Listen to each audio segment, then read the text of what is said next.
This is the WholeHog Baseball Podcast, presented by Massage Envy, the only podcast devoted entirely to Arkansas baseball. Now here's Matt Jones.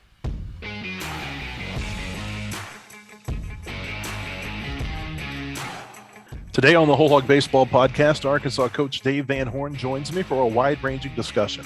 We talk about having multiple former players in the World Series, his thoughts on Arkansas's fall baseball season, and much more.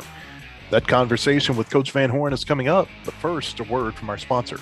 Massage Envy has been voted the best day spa and best massage in all of Northwest Arkansas. Great therapists and estheticians go along with a new service that I am truly excited about. Rapid Tension Relief uses a special tool that will melt the tension and soreness away. Trust me, you will not be disappointed in the results. I highly recommend this feature along with a total body stretch assisted stretch program. Whether you are competing at a high level or just want to relax, these services are for everyone.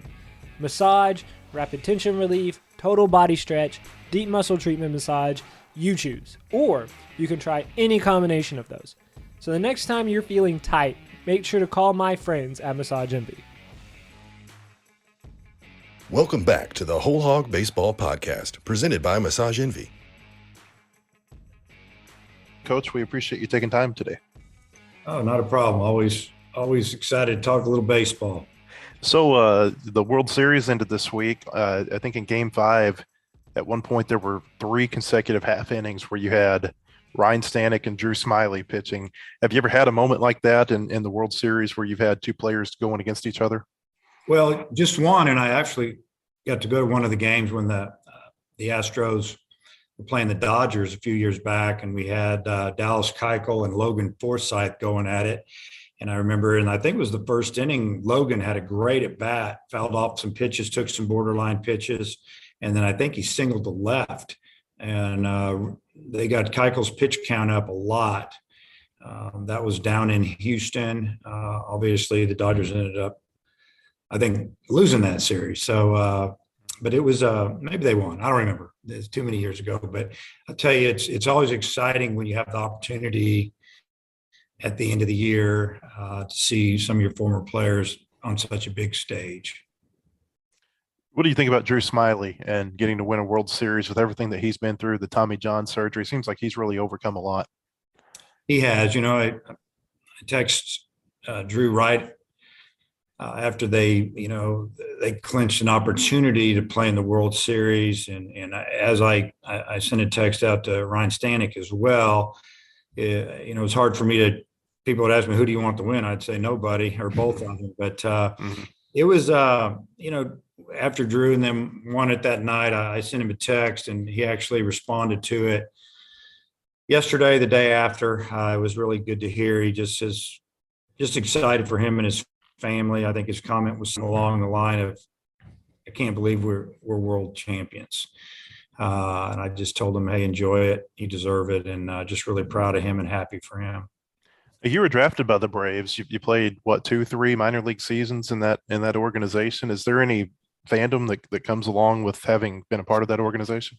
Just a little bit. I had a couple of my former teammates back then with the Braves that, I stay in touch with a little bit. And a couple of guys sent me texts, just about, Brian Snitker, the manager, I actually played for him for 4 games. One year, my second year, I got promoted to Durham. He was always 1 year ahead of me. I think his first year managing, he went to the Anderson Braves, and I was with the Pulaski Braves. My second year, I was with the Anderson Braves. He moved to the Durham Bulls. And then towards the end of the year, I got to go to Durham really for the last week. It was 4 or 5 ball games, and then that was that. So it's kind of neat. Happy for him. I mean, he's a lifer, and I knew him when he was a young manager. So there was a little bit extra there, I would say, with the Braves. Did you play with any guys who went on to be big leaguers in that organization? Oh, yeah, a bunch of them. I mean, I can't remember them all, but I played with Andres Thomas. He was a shortstop. I played second with him. He was younger than me, really talented. Mark Lemke, we played the same position. I played on the same team with him my last year. And it's really interesting, the dynamics, because I was older, he was younger, he was better. I mean, I could go on, and I kind of mentored him a little bit, to be honest with you, because he struggled, and I could see the talent in him. And I think I was already starting to coach, and I didn't realize it. I told him he was going to play in the big leagues, and he even asked me one time, "Do you think I made the right decision signing out of high school?" Because he was very intelligent. He had a scholarship to Princeton and a couple others. I think he was from Utica, New York, and kind of cool conversation between him and I thought how talented he was and how good he was going to be, and he was just young. And I remember his dad found me about a week later and told me that he appreciated me talking to his son about some of those things. So, and there were more. So there were some pitchers and some guys that were in and out. So, yeah, I played with a few guys. Your last minor league season, I think, was 84. How long after you finished playing baseball did you come back and start your graduate assistantship for Norm? Pretty much immediately. You know, when I was released that summer, you know, that fall, I almost came back to Arkansas in the fall of 84, talked to Norm a lot about coaching, but I wanted to take a few classes, and I wanted to work honestly and make some money and save some money. And that's what I did from really August all the way through the Christmas break. And then I came, my first time to be on campus and coach was the spring of 85, which was a really good year. We went to Omaha. Norm let me really get involved. He basically turned the infielders over to me. Back then, the graduate assistants could go on the road recruiting, and they trusted me enough to put some cash in my hand and say, "Hey, go find this guy." Basically, you paid for gas and you got to eat. And I was a part of a really good team, and I was hooked. I knew I was going to be a college coach. If you hadn't have come back to Fayetteville and been a GA at that point, was there another career path that you were considering? What would you have done if you hadn't have become a baseball coach then? You know, that's a good question. You know, my dad was at the time was running a plumbing company, and I worked for him, but I did most of what I called the hard work, the labor work. I dug holes and trench lines, and you know, that was a business that he wanted me to take over, but I knew that was not going to be my calling. I think I learned a little bit about discipline and hard work and the value of a dollar, those type of things, but something I was going to do the rest of my life. I knew I was going to be in baseball. I had a couple of people approach me about scouting. I just think I was destined to be in baseball some way. So who's to say? I mean, some people will say, yeah, if I didn't do this, I was going to, you know, join the military or go do this or that. I knew that I was going to coach. I just needed a little bit of time to process the fact that I was done playing, because I loved playing. And then, you know, a couple months into my first coaching stint, so to speak, at Arkansas, I knew that that's what I was going to do. I hear opposing coaches and players, you know, talk about your team's blue collar approach. And you know, I even talked to a player, I don't know, 3, 4, 5 years ago who mentioned that they saw you after a rain delay, you're sweeping out the dugout. You feel like that approach that you have, that blue collar, you know, I mean, does that come from those jobs that you had leading up to being a baseball coach? I think a little bit. You know, I think that whatever you're doing, no matter if you're a volunteer or the head coach, you're not too good to pick up a rake and rake the field or sweep a dugout, pick up some trash on the field. If you walk by it, you shouldn't just leave it. And I want the players to see that. And it's not phony for me. It's just the way I feel. I guess it's just the way I was brought up a little bit. And I think that players can appreciate that I'm not too good for anything. It's just, you know, 40 guys working together, coaches, players, managers, all the way down to the last man on the totem pole. It takes everybody. And you know, it's been a formula that's worked. I would have to imagine in your early jobs, say like at Texarkana, I mean, you're having to do all of that because there's nobody else to do it. Oh yeah. When my first year and a half at Texarkana, I was the only coach by myself. And I took that job at Christmas time. So that first spring I did everything. The second year, I think I had a couple of guys come in and help me for a week or two and realized that, hey, I'm not getting paid. This is taking too much time. This is too serious. I didn't really want to do it, whatever, local guys. I drug the field. I even bought a little ride mower because I didn't like the way that we played at a city park, and I didn't like the way they took care of the field. I think I upset them a little bit, but to me, it was worth the $1,100 at the time, which was a lot of money for us. I mean, my wife Karen was like, "What are you doing?" We ryegrassed. I remember we went and bought the seed to put it out because we wanted it to look better for our team, for players, and I'd even dragged the field before we got the ride mower with my truck. I had a smaller truck, and we just took the drag up to the trailer hitch. I mean, we got lots of good stories. But you know what? It makes you just appreciate it. You're a young guy, you're 28, 29, 30 years old, and you're trying to do everything you can to win and advance. And that's where I was at the time. I'm going to ask you about your team here in just a second. I want to ask you one more thing, though, before we get into that. Lance Harder announced that he's retiring this week. I know that, you guys share that facility with the track team, that there's a lot of, crossover between you coaches. What are your thoughts about him retiring and just the success that he's had? I think Lance is around 70 years old. He looks great. He's in good shape. He's had about as much success as anybody's ever had in any college sport. If you're just talking about championships and winning percentage, and he doesn't have anything else to prove. And I'm happy that he's getting to go out when he wants to go out. Those guys work, their teams work, and we talk a little bit here and there in passing and about what's been going on that week or what's coming up. And he sent me some really nice text after, especially this year, or just about any time we win, and how hard it is to win. A lot of people don't realize that. And, what he's done with that program is special. And, happy that, he gets to think about it and kind of go through, this is the last time I'm going to do this, last time I'm going to do that over the next 18 months. I can't remember where I heard Eric Musselman talk about this, but within the last year or so, I heard him talk about, he likes to go to other teams' practices, or, whenever he goes to, say, a track meet or a baseball game, he's observing the head coaches and what they're doing. Do you ever do that when you go to other games or other teams' practices? Are you watching what other coaches do and maybe taking notes, any things that maybe you can implement into your baseball program? I think that any coach just naturally is going to do that. You're going to watch kind of the way that everything's moving or flowing, or, how the head coach is managing his team. Is he, is there a lot of hands-on, or is there a lot of just observing? And obviously it depends on the time of the week, the time of the season for these coaches. I know it's that way in baseball, and because we play so many games, that you've got to pace the team, you've got to pace the practices, you've got to really watch how you get after the guys, because if it's so much all the time, it's going to backfire on you.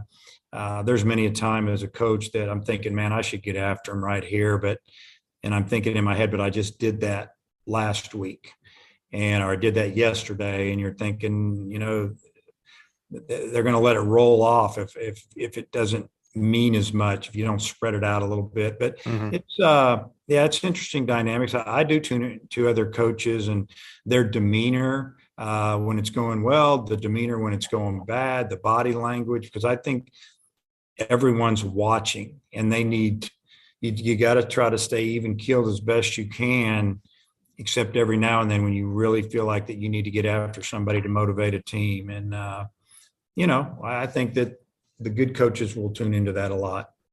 Now, Lance is going to transition the program over to one of his assistant coaches, Chris Johnson. You just signed a 10-year extension. I know retirement's probably far off thought for you, but whenever that time comes, do you hope that you can do something like that, transition it to someone who's been a part of the program? Well, I'd hope so. It'd probably be maybe a year out. You'd say something like, hey, this can be my last year, because you don't want to, as a coach, honestly, you don't want it to be all about you. You want it to be about the team and the season. You want to make it a big deal. With me, and I haven't really thought about it that much, but you bring it up, it might even be the situation after the season's over. I just do it, because that way it's about the team all year, and it's not, Coach Van Horn's going to retire at the end of the year. We got to do this. I don't want the players to feel any pressure.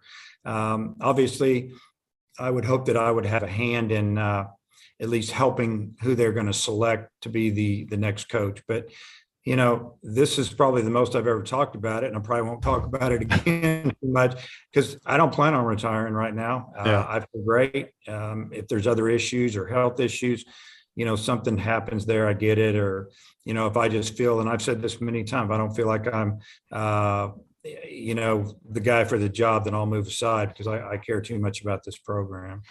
When you came back to Arkansas, I guess it was kind of a similar situation. I know you weren't on Norm's staff at that time, but you had been an assistant coach here. Did you feel like it helped, that first team that you have, to have a transition from Norm to yourself, and maybe the two coaches have similar ideals, philosophies, things of that nature?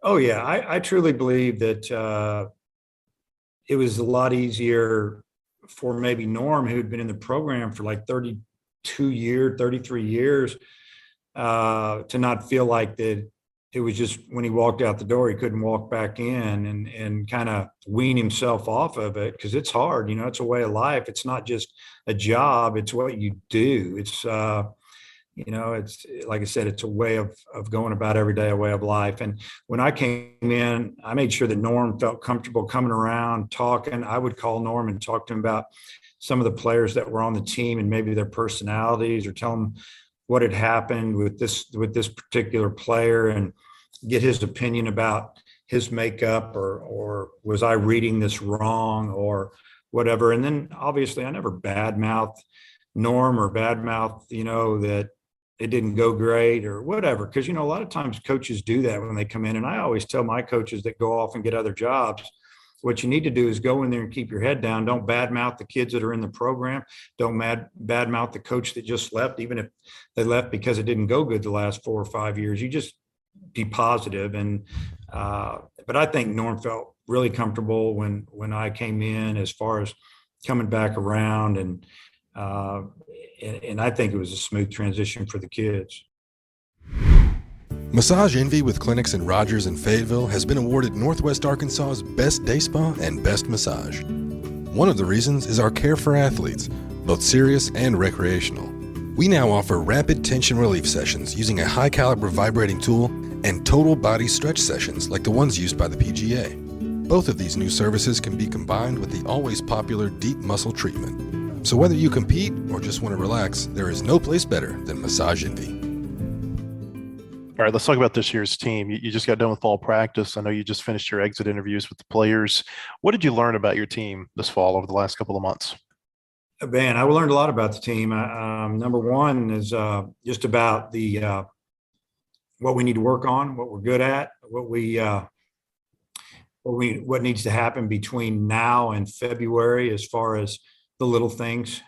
There's always the issues of camaraderie and coming together as a team. Fall baseball it's broke up into really the pitchers with the pitching coaches and help, and the position players with the hitting guy and the defensive coaches. And then we scrimmage. Not a lot of team defense. That's the way we run our program. As far as what do I mean by that? Bunk coverages, first and third defense, a little here, a little there. But we do all of that in January. For a month straight, you're inside a lot. That's what we do, and we get good at it. But just figuring out what we need to work on. I did learn that, and I knew it going in, that there'd be a lot of competition to get on the field as far as position players. And, when you sit down and you try to write a lineup with all the positions in a DH, there's going to be a couple, 3 good players that aren't going to get in that lineup every day. And for me personally, it's hard, but at the same time, it's the problem that you want. If somebody's struggling, we'll be able to fill in. If somebody's injured, it's not going to devastate our lineup. And, we're going to be able to swing the bats. As far as pitching, you start to see, really, it's fall is about the young players on the mound and the young players in the field. We need to see those guys, see how they can adjust to this type of pitching, the speed of this game. Some guys struggle. Some guys get better as fall goes on. Some guys don't do well at all fall. And then you're, as a coach, you're wondering, what do we do here?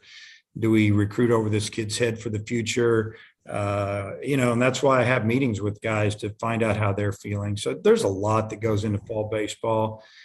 You don't want guys to get hurt. Sometimes the best day in fall ball is when we get off the field as a team, for me as a coach, because we know where we're at injury wise, who's got to get healthy, and you just don't want to lose one of your top players at the end of fall. You mentioned those young pitchers. The velocities are really high, it seems like, for the freshmen who are coming in, but I know you say there's more to pitching than velocity, and obviously there is. And it seems to me like there's a lot of younger pitchers now who are coming in with better secondary pitches. Are you seeing that? Well, to pitch at this level or any level from high school on, in high school, you can get some pretty good hitters out in high school with just a fastball if you can locate it. But you've got to have a great secondary pitch. You've got to have a slider or a plus changeup, and you have to be able to pitch when you're behind the count and use that pitch. Example, a 2-0 fastball at our level is going to get hammered. A 3-1 fastball is going to get hit pretty hard, a lot of times. Now, if you got a plus fastball, go after them, challenge the guys. But you're going to see at this level on up, you're going to see 3-1 sliders, 2-0 changeups, and you can get some swings and misses, some pop-ups, weak contact. But you're right. These young guys, that if they want to pitch now, they've got to have something to get out good hitters when they're behind in the count. And we've got some guys that do that. But yeah, I guess to answer your question, I think we look for that. We obviously, you like a guy to throw 97 miles an hour, but what else does he have? Because we've seen this fall, our pitchers that are behind that throw hard, if they don't have something else, we hit it hard. I feel like everybody knows kind of who your position players are. You got so many of them back. Starting pitching is going to be something, that people are always going to ask you about. Matt Hobbs talks about he wants to have at least 6 guys that he feels comfortable going into a season as a starting pitcher. The preseason we're starting right now, who are the pitchers you think you're evaluating as starters?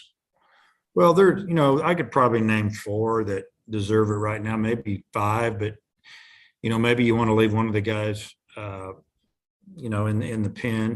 Hopefully, Peyton Paulette is 100% healthy and he's ready to go out and be a starter.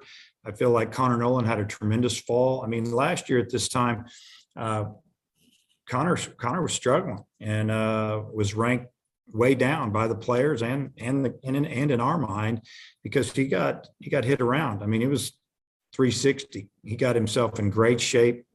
He threw the ball down in the zone, had some quick innings, struck out a lot of hitters. I mean, he's done a really nice job there. You could go with, you could throw a couple of freshmen in there. Maybe Hagen Smith, a left-hander's got an opportunity to be a weekend starter. I don't know. It's really almost week to week with some guys as far as, who can go out there and grab a starting position. You got Jackson Wiggins, who's got a tremendous arm, and now he's throwing his slider and his changeup around the plate and looks a lot more polished. I mean, he's got a chance to be a conference starter. He didn't have a really good fall. He went out and played summer ball and did well with Team USA, but it was an inning here, an inning there. So now he's got to transition into throwing more innings, more pitches. And I think there's definitely a possibility there. I mean, you could go with Heston Toll. Heston had a tremendous fall until his last outing. It didn't go real well in the red-white game, one of the red-white games. But other than that, he was lights out. So there's a few more in there. Nick Moten's a straight-up freshman, but probably his average fastball was 95. He threw more than that, harder than that, but he threw a lot of strikes, got a lot of swings and misses. And, he showed that as a true freshman that he's kind of got what it takes to get hitters out at this level. I would assume at the back end, you go back more to like what you had, your traditional closers, guys like Matt Cronin and Kevin Kopps is such a unicorn. I don't think you're ever going to have another pitcher like him again. Who are you looking at the back end? And do you see that being more of a traditional closer in 22, the guy that comes out, gets you 3, 4, maybe 5 outs? Could be. Again, a guy like Moten, he threw one inning here, one inning there, a couple there, and he got after you. So we don't know if he's ready to go long yet or start. I think he will in the future, but he could be a guy, even as a true freshman, could go back there because his stuff is that good. Feels his position okay. Evan Taylor had a big fall for us. He kind of challenged him at the end of the spring last year after the season was over, felt like he should be more advanced in his career. He should be ready to help this team. Went out and had a pretty good summer. His stuff was good. He threw a lot of strikes. He's really hard to hit. He could be a guy that could finish a game for you. He can give you a couple innings. If Hagen Smith wasn't a starter, he could close games. There's some other guys. Mark Adamiak throws really hard. He could be a starter, closer. He had a good fall. I don't know if we're going to be able to lock into one or we're going to have two or three. I really believe with this team that we're going to score runs. Last year we played a bunch of 1 and 2 run games. I'm sure we'll play our share this year because everybody else will be good as well. But I do feel like that we'll have an opportunity to get some leads. There might be some guys that close and start in the 7th, 8th inning, when we have X amount of run lead, 3-4, and then we might go with the guy that's, shown to be maybe the more consistent guy to get outs in an inning if we have a 1-run lead going into the 9th. But that's still to be determined, and I think early spring will determine that. It feels like you guys hit it pretty good in the transfer portal this last year. It feels like Jace Borafin, Chris Lanzilli, Michael Turner, those are all types that have got a chance to play a lot for you. They do. We're very fortunate that those guys decided to come here. Michael Turner had a tremendous fall. He was at Kent State. He was he was playing a little bit of infield, catching a little bit, had an injury last year, bad hamstring pull that really couldn't shake. And we're surprised that he didn't catch more. His track record has shown that he's a very good hitter at this level. And he just needed a change of scenery. And, he can play first, he can play some third, he can catch, but he's going to swing the bat probably every day. And I don't know, Chris Lanzilli had a tremendous freshman year, really good sophomore year. And then COVID hit. Then last year, the last 2 weeks of fall ball, he hit the ball as hard as anybody, but wasn't rewarded too much. Plays was pretty solid left field.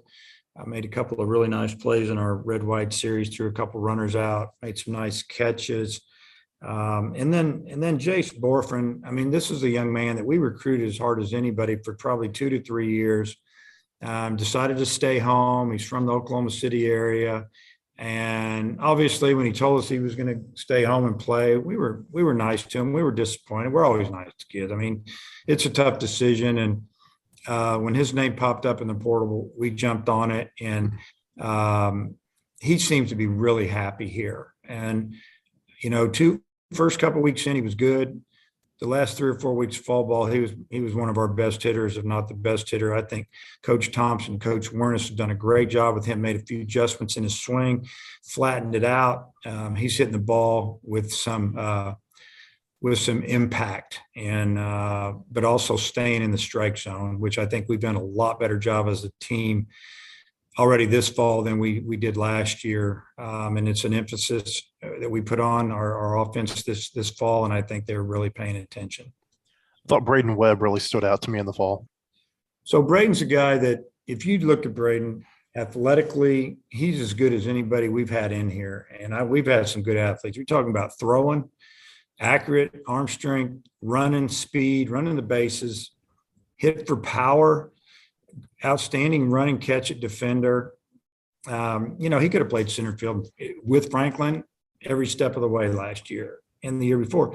He's had some injuries, gotten off to a bad start, had some rough stints, but this fall it seemed like he put it all together. I didn't even know if he was going to want to play again. And he told me from the day after we lost, I'm coming back and I'm playing. And I didn't know if he would because he's getting up there and he's been a man on a mission. So if he could play center field for us, he makes us better all the way around. He had 6 or 7 home runs in the fall, led our team, hit over 300, stole bases, played great defense. Hopefully he'll take it to the spring. I got a few rapid fire questions for you, Coach, before we get out. I'm just going to say a statement or ask a question. You just tell me what comes to your mind. What's your favorite baseball movie? Oh yeah, that would probably be. Yeah, some people might not like that, but I enjoyed Bull Durham. At the time it came out, I had been there, I'd seen it, and then when it came out, I kind of got it. You kind of relate with it. Outside of Baum Walker, favorite ballpark to coach in? I'm going to go with the Texas Rangers ballpark. I loved that park last year. As far as college, I don't really have one. Okay. Am I right? You guys are going back to Arlington in 23? Yes. Okay. Favorite steakhouse in Omaha when you go up there? Oh shoot. I guess I'm going to have to. What is it called? The Drover. The Drover. Yeah, that's everybody's favorite. Yeah. Have you ever watched a video of yourself being ejected on YouTube? It's hard to watch. Sometimes you wish as a person or even a coach or whatever you do for a living, you can take some things back. And yeah, I have. I'm glad they changed the rules the way they did. So you only get one freebie a year. And then the second one you have to start missing games. So, but really what's helped on those ejections to slow those down is something called a review. Yeah. I think those are huge, and at least we get a different opinion or a chance to think about it. But before the reviews, did you ever go out there thinking you were going to get ejected when you left the dugout? Oh yeah, there was a few times that you go out, maybe once a year, your team's struggling. You can tell they're kind of just going through the motions in the dugout in a tight game. You're thinking, this isn't going to flip unless I get these guys' attention. And I can remember a couple of times it's worked, a couple of times it didn't make a difference. So, yeah. What do you do during the off season before you come back? And I'm talking about you personally. What's your off season look like? Do you still do the pheasant hunt? Yeah, off season, a lot of people, they don't realize that we never slow down here until really the guys leave for Christmas break or right around finals. We're still working with these guys 4 days a week at a minimum. We usually give them Fridays off. Fridays mornings there is a lift in the morning, then they've got the rest of the weekend. So really 2.5 days to do whatever they want. Monday through Thursday, we're pretty heavy with them on an hourly basis because there's a time limit, whether it's hitting, defense, pitching, fielding, whatever. We're getting after them. But for me, the off season is the time to recover, probably work out a lot more, just try to get strong for the season because it's such a grind. We usually take a pheasant hunting trip, and that's on the calendar again. And, I jokingly say that my wife says I come back with a lot better attitude. So I'm sure I do need it. You need a little time away to just go do something else. And it's kind of fun. Hey, last one. You've got 54 games on your 22 schedule. Do you plan to extend that out to 56? Well, we've tried to. It's really hard to get teams to come here for midweek games once their conference start, or once it gets past maybe 10 days into March. They want to play at home. We have tried to get some games. It just really hasn't worked out. But we can always add them if something happens, or we can turn a single game into a doubleheader if we can get some teams to do it. So we're still working on that, but right now that the schedule is 54, that's usually about what you end up playing because of rainouts or problems. But if something happens where we can get another game, we'll definitely do it. Our thanks to Dave Van Horn for joining us today. For more on Razorback baseball, visit us at WholeHogSports.com. We'll have plenty of coverage during the offseason leading up to the Razorback start of preseason practice in January. We'll also be back with another WholeHog Baseball podcast next week. Aaron Fitt of D1Baseball.com will join me to talk about his impressions of the Razorbacks during his trip to Fayetteville this fall. So be sure to be on the lookout for that. Until the next time, I'm Matt Jones saying thank you for joining us on the WholeHog Baseball Podcast. The proceeding has been a production of WholeHogSports.com. Look for our latest podcast on iTunes, Spotify, or your favorite podcast store. And visit us anytime at WholeHogSports.com for the latest news and commentary.